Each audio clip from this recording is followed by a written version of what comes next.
I live in Canada's most eastern province, Newfoundland and Labrador. 9 months out of the year, the weather is less than desirable, which also makes photographing this beautiful province extremely challenging. So when a change of vacation plans meant that we'd spend much of July at home exploring some of the off-the-beaten-path places in our beautiful province, I was quite excited. For some, this video photographing these places might seem a little random, but hopefully you'll stay for the beautiful photography. And as always, my experience changed the way I think about life, photography, and especially Newfoundland.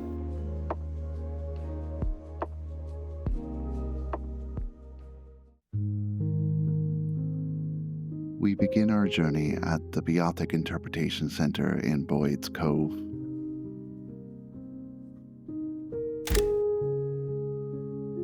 The Beothuk were an indigenous people group that once flourished on the island of Newfoundland. Sadly, information about their culture is sparse, as the last Beothuk, Shauna Didhead, passed away in 1829. In 1981, archaeologists discovered several Beothuk sites in the area, and this centre explores both the archaeology and history behind the Beothuk people.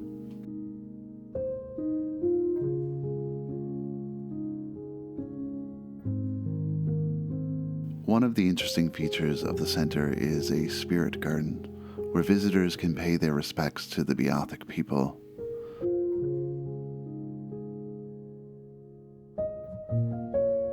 As a photographer, it was important for me to capture the somber and sacred reality of the space.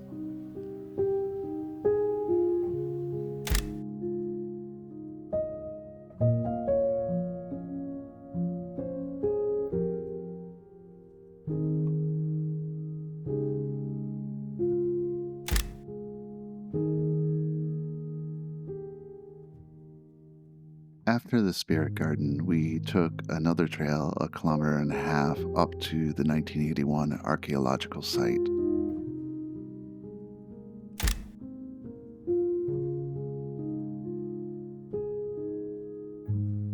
I always find photography in forests a bit challenging, unlike the rigid lines and geometry of more human-made environments.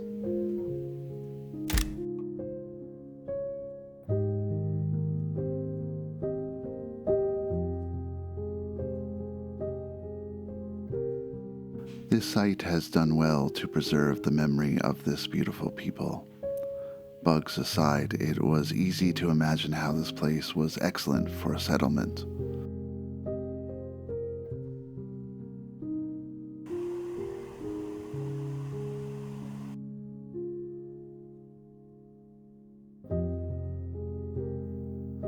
All of this left a profound impact on me, but also a profound sadness at the passing of the Beothuk.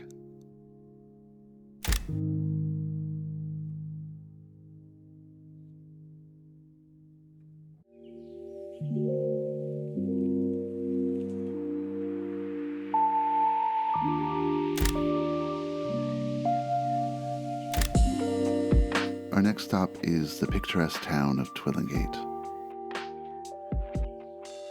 We were fortunate to land on the same day as the Capelin came rolling onto the shore, an annual natural event celebrated by many Newfoundlanders.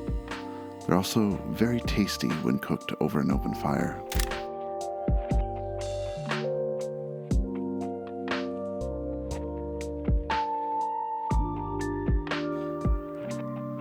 The coves and bays of Newfoundland's outpour communities offer so many points of interest to photograph.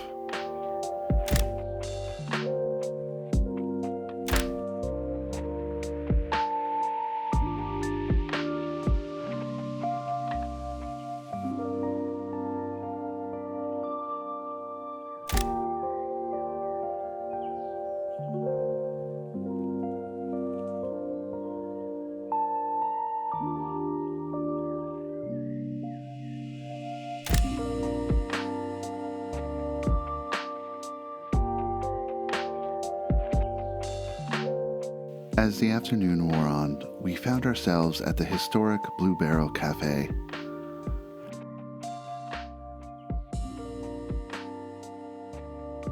On the menu was a tasty cookie with a critically acclaimed partridge berry soda. Delicious.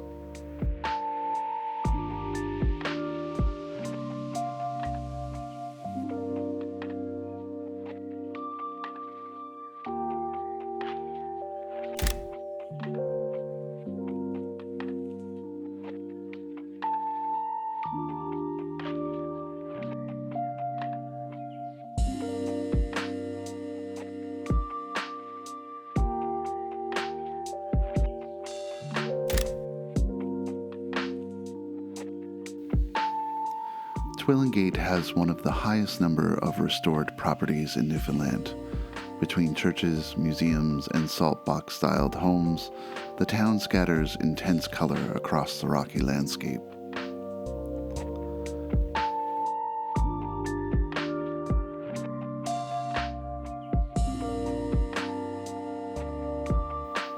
Despite its intense beauty, I often find it challenging to precisely capture the rugged beauty juxtaposed the ancient buildings.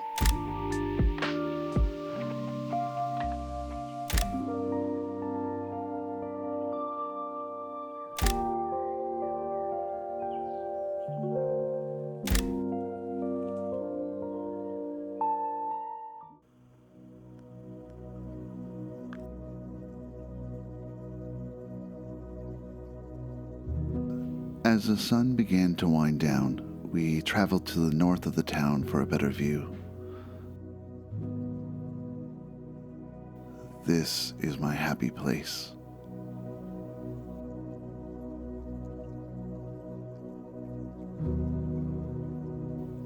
Of course, we had to stop at the Jenkins House, built in the mid-1800s. It sits across from some of Newfoundland's most breathtaking landscapes.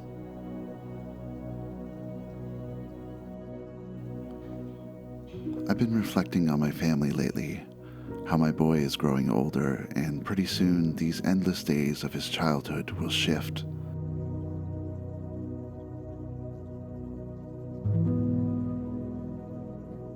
As a teenager, will we be enough for him? Will he continue to find joy in our little family adventures?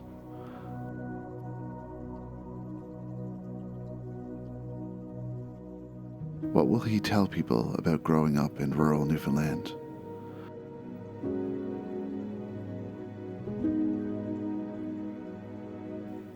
I can only pray that we are impressing on him, as my parents did, treasured memories that will last a lifetime.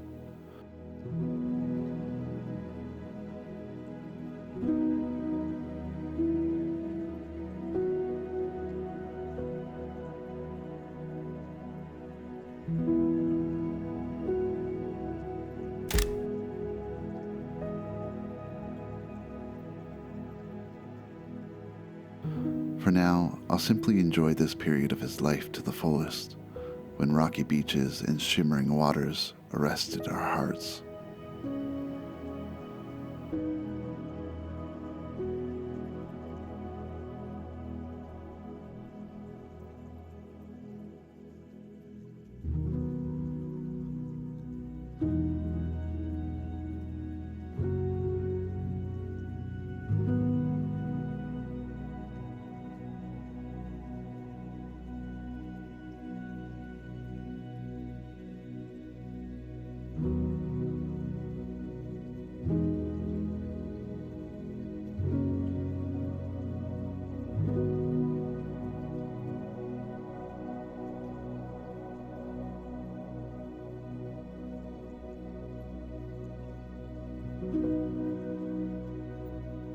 Of course, no visit to Twillingate is complete without a stop for fish and chips at Berkey's Seaside Eatery.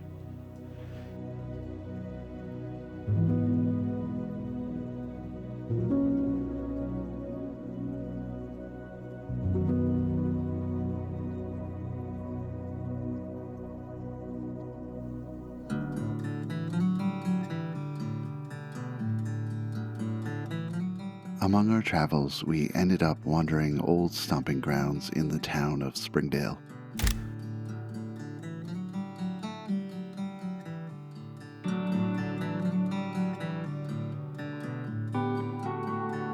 Of interest was the Indian River Falls and Salmon Ladder.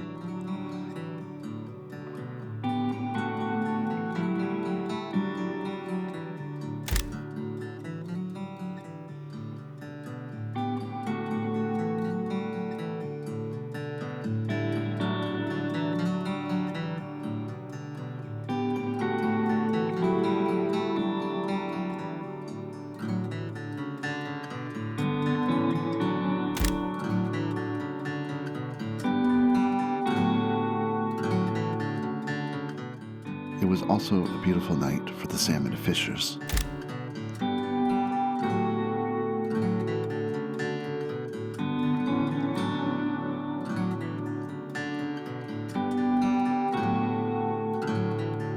With photos of sunsets, it's tempting to pump up the shadows and pull down the highlights, but sometimes deep shadows can add just the right contrast to evoke the atmosphere.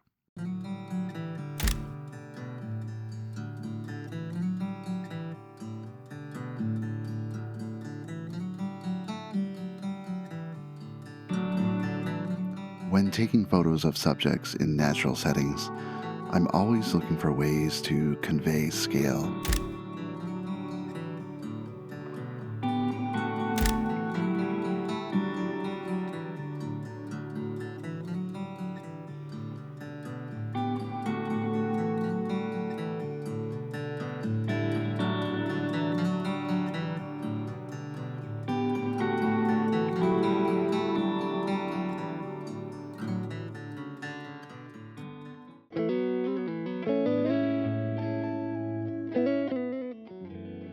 The next day, we went for brunch in Kings Point.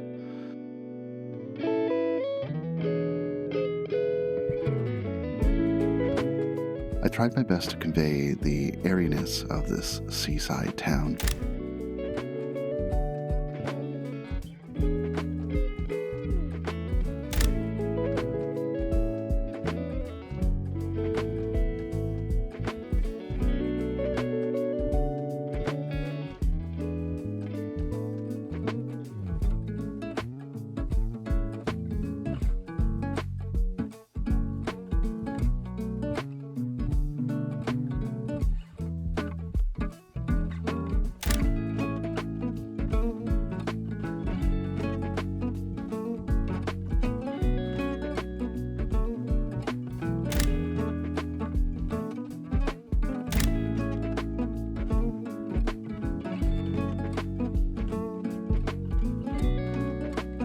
If you get the chance to visit Newfoundland, this is a must-see destination.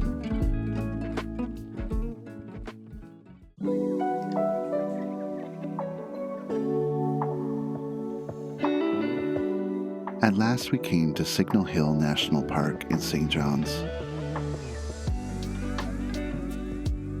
The day was particularly airy and sunny, a feeling I wish to convey in my photography. There were also lots of colorful points of interest to contrast in pictures.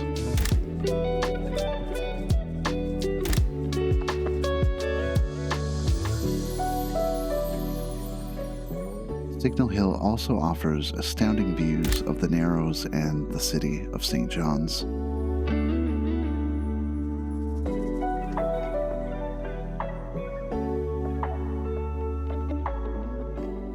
Cabot Tower was built in 1898 and is near the site of the first transatlantic wireless communication. Built from red sandstone, a trip up the building's narrow stairs will give you even more impressive views of the nearby vistas.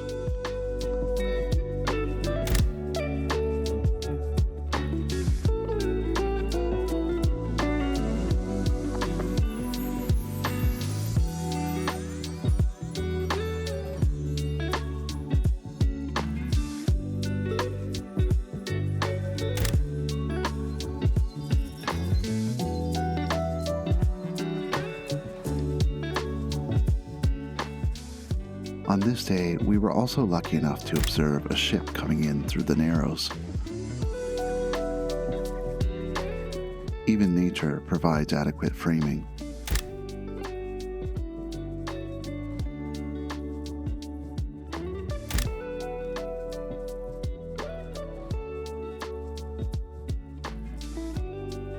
All in all, it was another beautiful day to explore one of Newfoundland's many gems.